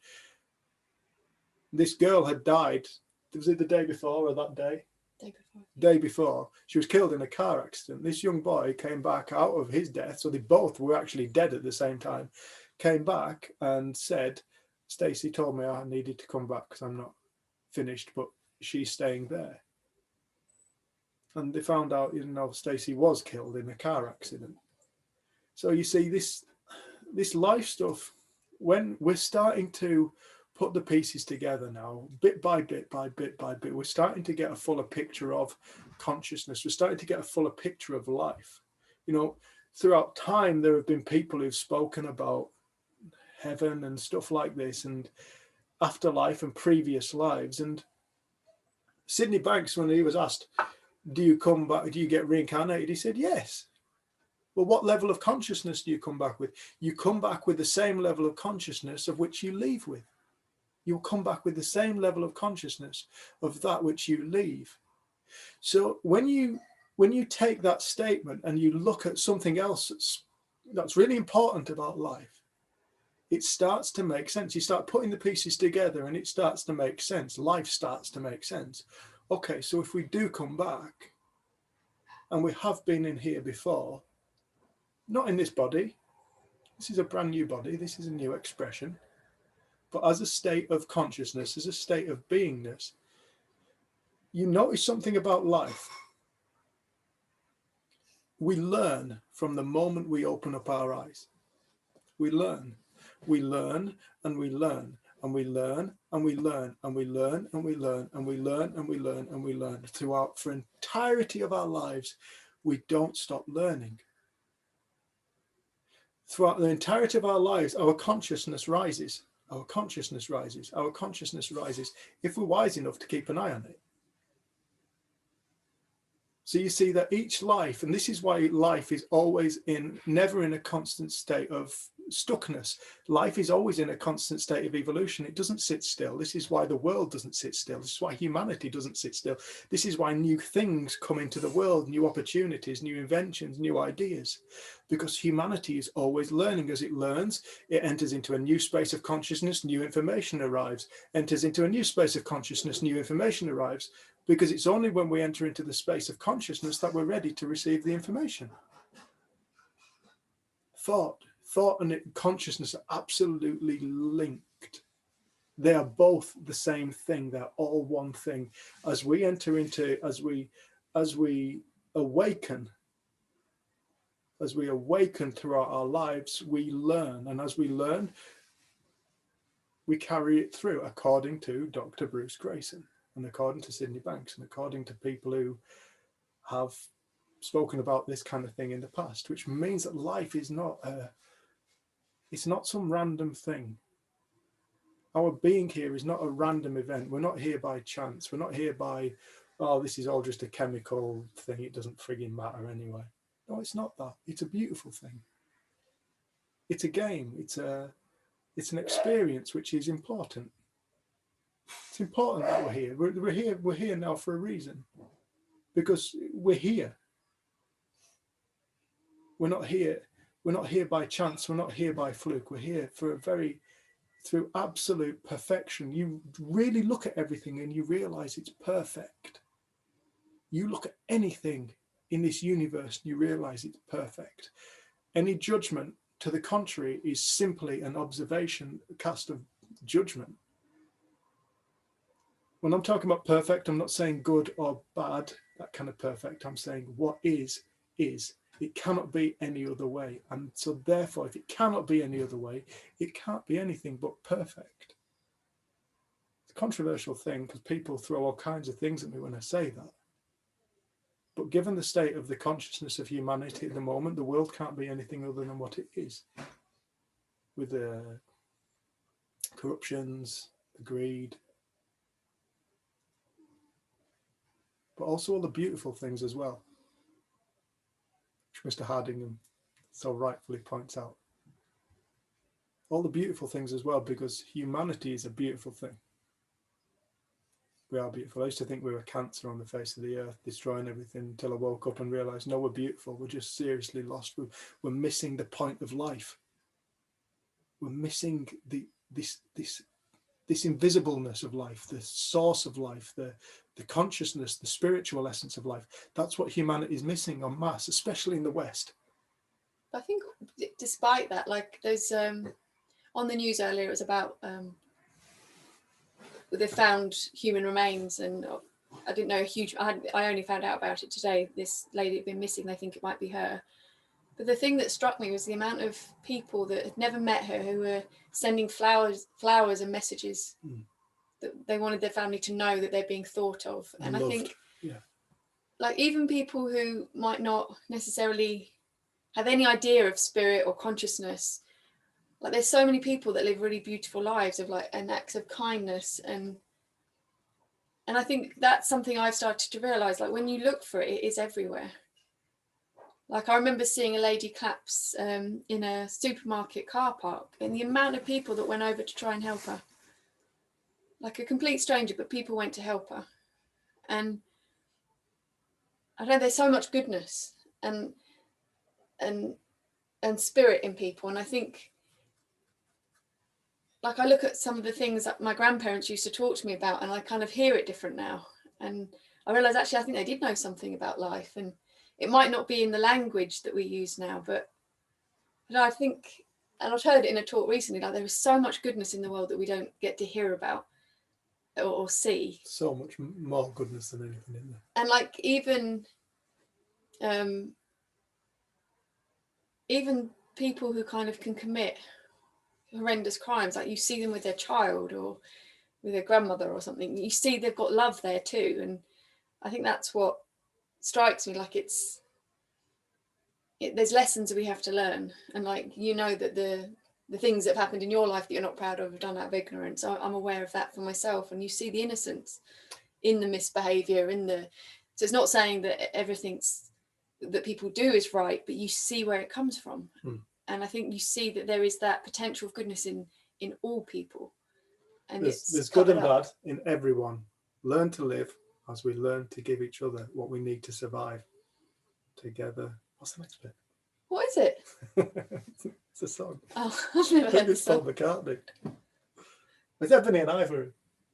Never heard of it. Yeah.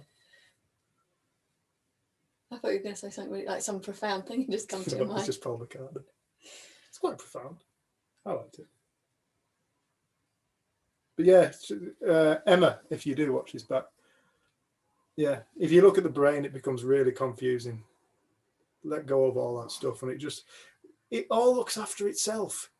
It's us that gets in the way.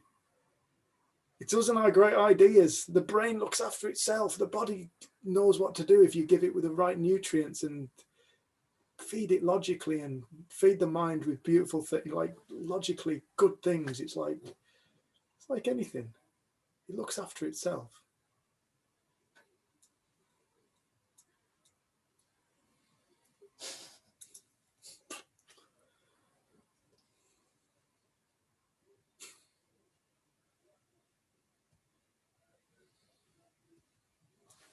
Patricia, I'm just going to ask you to unmute yourself.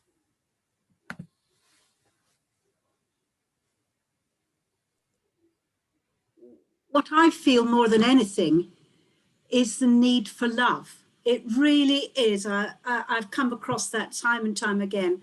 And it is to get beyond the antagonism of others, isn't it? To try and show the love. I want to share something with you tonight, which has been in my head since I started this book. Mm-hmm. It's called Shuggie Bain. It's the Booker Prize winner for last year, 2020, written by a Glaswegian, and I'm a Glaswegian. Oh yeah? Yes, yes. Norwegian. Oh, hi, I am. You hide it. Hide it well. Well, let's just tease me and say I am a posh Glaswegian, right? My family were one of the well-to-dos from a very creative grandfather, from my grandfather. But Shuggie Bain is about a little character that lives in an area I know. This is what's so amazing. And I'm thinking of Glasgow as a personality, right? And you've got your neural pathways within a brain, if that's what they're saying. And it depends whether you live in Sighthill, Albert Drive in Pollokshields, or a suburb like Bearsden. And your neural pathways are developed from where you come from and your experiences. And there are times when there isn't enough love and compassion in all those three areas or other suburbs of Glasgow, or even in the centre. And I am being opened up to an area or a part of a neural pathway of Glasgow I've never seen before. Now, I was brought up with a nanny. My mother could have easily looked after us, but my father demanded her to be his wife and accompany him and get dressed up for dinner dances and all the rest. And we had nanny. And she lived and worked for our parents for 47 years. Wow. And I never, ever knew exactly where she came from. I knew roughly. Did you live in that for 47 years? Yes. You did? My nanny. I had nanny. Yes. Wow. Felicity knew nanny. Yeah, Beautiful. I did. Yes. No, Dave, like she looked after my mum when she was a child, and then she stayed on with my grandparents to look after them. Oh. My mum didn't have someone looking after her for 48 years. Oh, right. No, absolutely not. Dave, And nanny came when I was 2. And my father wanted a meal at 6 o'clock, and that's when you put the children to bed, so they couldn't get a cook so that mother could put the children to bed. So in fact, they got nanny, and this was way back in 1952. So what I'm trying to say is I'm saying it I don't want to describe myself as kind of pucker or elitist or anything. It's just to say that the perception of a person has to take into consideration what's gone before in a way so you can be able to love them even more. You love them for themselves, but you have to, I find this with the work I do, you've got to love all of them, no matter whether then every other word is a swear word, or whether somebody can't even voice themselves. I find it very difficult to express myself. And in particular in public and things like that, I couldn't speak as a child and You're express doing myself. pretty well right now. But I wanted people to understand through this book is I found an enlightenment, because it was something that many people in my generation, things are getting so much better and more different. I mean, we in the 70s were fighting and burning our bras. Now, you know, there are guys we accept who wear bras, you know, and that sounds facetious, but I'm not. It's because people are being accepted for the whole. Yeah. And you don't have to kind of manufacture them into a mold, which in my generation and generation previously had to. And so there is greater freedom of thought now. And this, you won't understand unless you're a Glaswegian, frankly. I'm an honorary Scot. Where from? Kendal. Well, yes. Makes very good mint toffee, doesn't it? Yeah. You're not far from it, and you've got lovely hills. But I just wanted to share that there are times, you know, that sometimes you're out of your element in the particular pathway you've been put. I don't know how to say it any other way. Patricia, no, I think what you've said there is absolutely stunning. And I love what you said, that you've read a book and then had an experience of kind of waking up to something, and you realize like it's everywhere. Like we can learn and wake up. Yes. I mean, I didn't know that my nanny would have probably been living, well, she lived in a tenement, but what was it really like? And what she came to work with us, my mother, for 47 years, she wanted to stay there. She had a warm bed, she had food, she had a variety of good food. And she had affection and respect, which in where she came from, she might not have. Yeah. She might have had good family love, though, because she was able to give that to us. She was actually better to me as an adult than she was to me as a child. She bullied me as a child. But as an adult, she was lovely with us, wasn't she, Flick? She may have changed herself throughout her life, and she may have come to the same conclusion as what you just said. What you opened up with was just, Patricia, it's as hippie and as fluffy and as woo-woo as it all sounds. It has to be about love. It does. It has to be. That's where I'm free, and that's the freest I am ever, is when I work, because I do it through love. Absolutely love. Can't retire, although I should. What do you do? I teach children touch typing who have learning difficulties. I'm a special needs teacher. I'm dyslexic and dyspraxic myself, so I know I'm just one. But now, at the age of 70, I'm still in demand because there's nobody around that does it. And it's only because it comes from the heart, and that's why what you're saying is right. Love is the unifying field. You know, and even scientists are saying this now. Love, we can't explain how, we can't explain why, but love is the unifying field. You know it, and it's when we fall in love with one another, we become one. You know, you fall in love with an individual, you become one, you become unified with them. So that is it, and that's the only thing we're ever searching for in our lifetime. We're continuously on this ever search for love, fulfillment, happiness, joy. It's why we do the jobs that we do. Oh, because I'll get joy.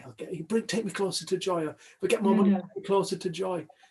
And it's only when we realize, no, it's ultimately what we're made of. We're made of that stuff.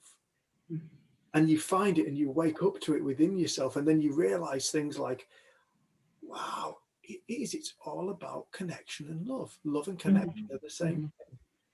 It's just important, though, to keep showing that love, isn't it? As much as we can. Even though there's animosity, you've got to try in kindness, phone calls or whatever.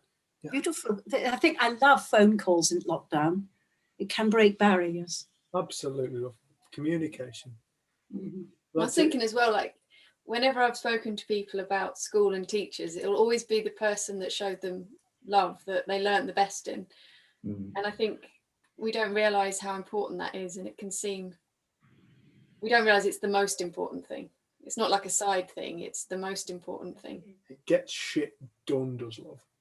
There's It's like, a lot of love coming on Monday morning. All those excited teachers seeing the students, their pupils. Absolutely. Mhm. yeah, I really hope they are feeling that. And not, I've just had the best holiday. I've had a holiday, haven't you yet? I understand that too. Different work still. But it is that it's, and I think that one of the selfish as this sounds, when you give, it's that whole thing of what you give away, you receive. And if you give away love, you find it, You feel it. you're feeling it. You're giving away what you're feeling. And it's like, who doesn't want to live in a more uplifted state of being? It's us that create it. Right, that's what I don't want to give up. Absolutely. Why would anybody want to give it up? Human beings have warred and warred and warred and fought and fought and fought and planned up and done this, that, and done that. And it served its purpose. It's done what it's done.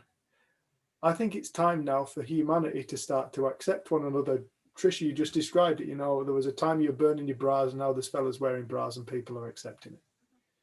It's time that comes in, this acceptance, and we can love everybody. Accept everybody. And This world can thrive. There It's isn't like one of the kids we speak to in South Africa said that is it 3 or 4 different sets of toilets now? Yeah. So there's male, female. This is in a Jewish school as well. I don't know the term she used, but like she's Non-binary. 13 years old and she knows the correct term, and they have these different things within the school system, and you think, wow, like how far it's come. That's progressive, isn't it? Yeah. And it's logical because people are people, and people just are doing whatever. May I just share? I don't want to take over at all. But 1975, I travelled to see my sister who'd married a Canadian, and we travelled with Freddie Laker and then crossed on a bus from Toronto right across to Alberta. And at the last stage in Fort Macleod, we had one more bus to catch. I went into the ladies and there were 3 loos, and you were just talking about that. There were 2 at different prices and 1 free. Well, being a Scot, of course, I went into the free one. Later, when I was talking to my sister about this, oh, you shouldn't have gone to that. That's for the natives, the native Indians who were living on it's not plantation, a reservation. Yeah. And I naturally just went into the free one. It was fine, but now you're talking about it for completely different things and how things have moved. Goodness, yeah. Beautiful. Patricia, forgive me, I am nosy. What did your grandfather do? Who was he? What did he do? He was very interesting, and my uncle too. He was an insurance broker and became an international company called A.R. Stenhouse and Partners. And my uncle Hugh was a negotiator under Ted Heath with the shipbuilders, the Clyde shipbuilders. Yes, yeah, they were very clever nous, with the finances. My grandfather's father was a station master. Definitely nouveau riche in 1904. Yeah. Fantastic. Long time ago. Did anybody by any chance see Andrew Flintoff and Jamie Redknapp last night on that? No. Oh, beautiful. They were going back in the history of their each other's Ancestry. lives, their ancestry of each DNA. other's lives through the DNA. And oh, it was fantastic. It was beautiful what they were coming up with. No, you Scots. You They get everywhere. some beautiful things come out of Scotland, and it's my favourite country on the planet. I know it's still home to me. Oh, it's home to me. I love it. Thank you, Patricia, love. That was beautiful. Oh, bye, Dan. Dan's gone, by the way, everyone. I did wave. Has anybody got any more questions?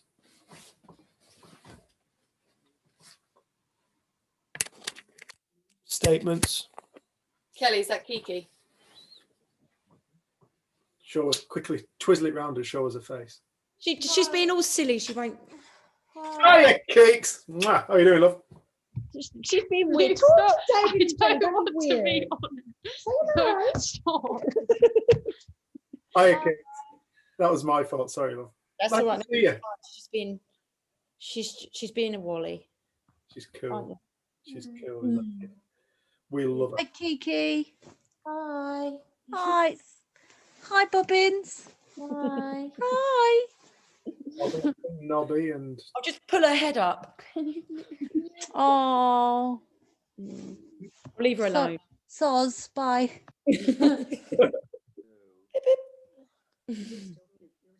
any questions, any statements? Kiki's got a question. No, I don't. Cakes, do you get bullied at home? I think I'd like to say something, but it might come out all wrong. Go on, we like Go on then. I wasn't going to say anything, but it was just a sort of thought and something I read earlier, reading about the girl that's gone missing, and what you touched upon, Jenny, that, you know, the kindness of people coming out in, you know, sending flowers to the place where she got missed or whatever. See, I knew I'd go off on one second. My point is, from that, I was reading about men kind of leaving messages and comments to as a general question to us women about what they can do to make us feel safe when we're walking on our own on the streets. And I guess my point is that it just was beautiful that men were really concerned that women still do feel uncomfortable and unsafe. And what is it that you men need to do to make us feel better? I just thought that was beautiful. Yeah, it is a kind thought. And I hadn't seen that before, of like a real reaching out to, like, we want to help you feel safer.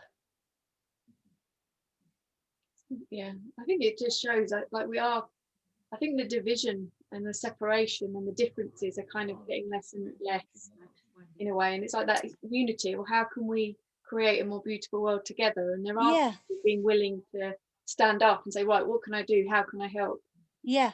And I think it is really nice to start seeing. Yeah, I was just I hadn't seen it in that space before. That's it. No, at least it's beautiful, that look, because you start. That's the beautiful thing about. I'm not going to say this. It's just the beautiful thing about life. When you start to look for beauty. If you look for shit in the world, you will absolutely find it everywhere. It's not shit in the world. It's consciousness creating the experience of what you believe you are looking for. It's this simple. And if you start to look for beauty in the world, you will absolutely find beauty in the world. And then you'll realize that reality is all a state of consciousness. It's all thought.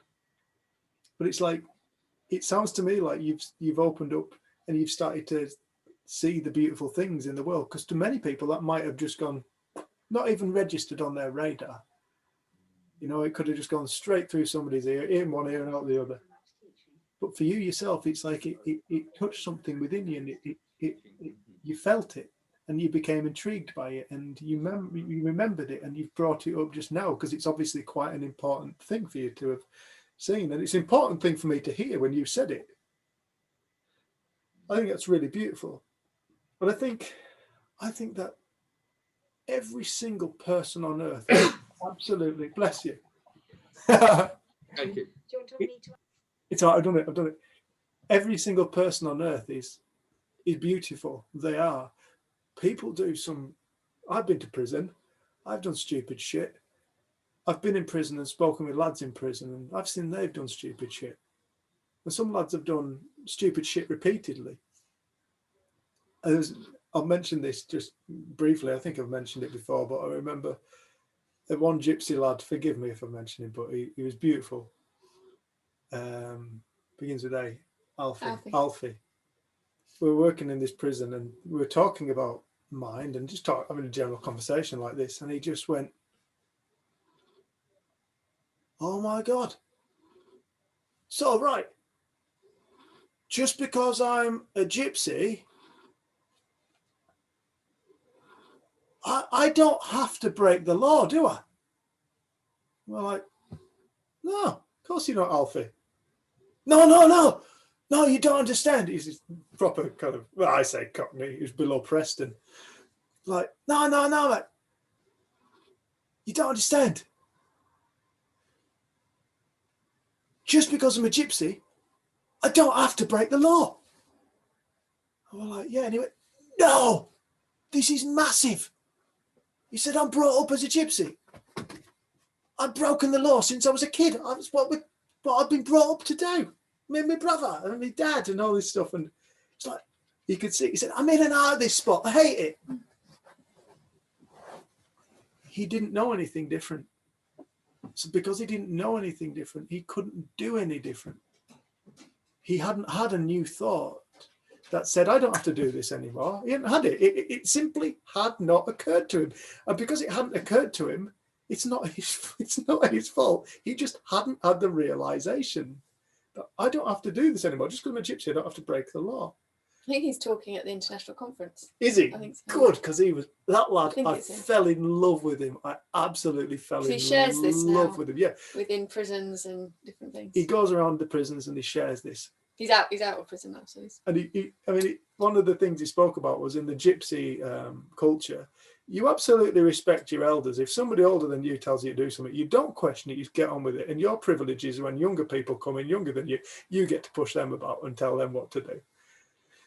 And he said his elder brother was the reason why he went to this burglary that they both ended up in Onley prison for in Rugby. And they both got caught. His brother was elder, and his brother was telling us in this group about this robbery they committed, and he was totally buzzing. He was like, hold on to his seat, and he was telling all the lads, he was bragging, and he was like, "Bro, it was like this, lads, yeah." And Alfie was just like, Alfie wasn't looking particularly comfortable as his brother described this. And then afterwards he said, "That's really interesting you had that experience of the robbery, because I really didn't." He said, "I was shitting myself." He said, "I was shitting, I hated it. I didn't want to do it." He said, "But I only went along because you told me we were going to go and do this job." Anyway, that night of that group that we did, his brother said to him, "We're getting out of here tonight." And Alfie, for the first time in his life, because he'd had this new thought, he was in a different space. You know, you have a realization. It will take you to a new space in consciousness, and you will receive new thought. This is how it works. He'd had a realization. He'd entered into this new space of complete and utter intrigue, and like the world had just opened up before his feet. It was always open. He just hadn't seen it. And he said to his brother, "No, I'm not coming." He said, and I braced myself for a punch. He said, I braced myself. He's going to batter me. For the first time in my life, I've said no to my brother. And he just went, "All right, mate, see ya." He said, and he disappeared off. He said he didn't punch me. He wasn't upset. He said, and I look back at all the robberies, all the things we committed that I didn't actually want to go and do. He said, and all along I could have just said no to him and he would have been all right with it. So it's such a beautiful thing. But you see, going into prison, and you said it yourself, when you go into prison, and I've been to prison, I did a dickhead thing. I've done dickhead things throughout my life. Everybody is capable. Put them in the wrong situation, in the wrong frame of mind, they're capable of doing anything. We're all capable of killing. put in the wrong place at the wrong time, in the wrong frame of mind, with the wrong circumstance, every single human being on earth is capable of committing a murder. But thankfully, the majority of the time, we never seem to come across those kind of times. But at the same time, everybody is perfectly capable of loving the next person and being kind and compassionate to one another. And I think that's what shines more in humanity. And going into prison and speaking to people who've done daft things, committed horrific crimes, and connecting with their humanity is when they start to heal. That's what we notice. It's like, it's not even so much trying to get them to heal. It's just connecting with the humanity. If you show somebody humanity, you will receive it in return. You show somebody hostility, you will receive that in return, in one form or another. This is a lesson I had to learn the bloody hard way. But the moment we start showing one another compassion, it's like it heals rifts. Like old stories can die in a moment. Communities can come together, and it's like in South Africa when somebody said to us, the problem in South Africa is too big. We're like, no, it's not. The problem in South Africa, the division in South Africa is a belief thick. It's a thought thick. It's only held, the separation is only held separate because of thought. If everybody starts to think differently about one another, it will all come together, and South Africa will become one of the most thriving countries on the planet. I just realised the time, it's 25 past. Right, cool. Sorry, we've really gone over. I just wanted to mention we've got another 3-day retreat coming up, a Via Donation one again, from the 10th to the 12th of April. We've got guest speaker Dr. Dickon Bettinger again, Dr. Linda Pettit, her husband Dr. William Pettit. He's a psychiatrist who knew Sid very well, and we're just waiting for Elsie Spittle to say yes or no. So should we have 4 guest speakers? So it's going to be a fairly speaker-packed thing, and there's Jen and I just chatting our crap. But anybody who you think may be interested, it's on the 10th to the 12th? Yep. 10th to the 12th of April. It's via donation, so we haven't set a price. It's just like, and the reason why we do it like that is because times are hard for some people. And we've said if people can't financially pay, just pay it forward with an act of kindness for someone. Yeah. Just pay it forward with kindness. I've had a few people message and tell us what their kindnesses were, and it's been great. So, like delivering a birthday cake to people, and just little things that people have then thought to do for someone else. So, and that's what it's all about. So, thank you for a lovely night, you lot. Yeah, thank you for joining. Mwah. Loads of love. I'm going to open it up so everybody can say goodbye to one another. Tell me how to do it, Jen. Participants. I'm you. Bye bye. Thank you. I will just you just do it. Bye, Fleck. Take care. Take care, everybody. Bless you. Yeah, you. Bye, Appreciate it. And you too. Thanks for everything you've contributed. Bye-bye. Thanks, Lise. Thanks. Bye-bye. Bye, everyone. Thank you. Mackie. Oh, that thing got a heart on it. Did you do that? Yeah, I can't do that. I don't know how to do that. Can you do that? Let me see. I did that. So, We do it here, I think, Richard. It's the same place. Oh, yeah. It's got a heart on. It's somewhere there. I can't We'll get find hard it. in 2 hours, guys. Give us a bit of time. Come back next week. Come back next week and we'll get it. Oh dear, I'm not clever at doing these. I know how to do it if I have time. No worries. send it to us in the post on a pigeon or something. That'll be fine. Bye, everyone. Bye bye. Take care, everybody. Have a good week, everybody. Bye bye. Thanks. Bye-bye.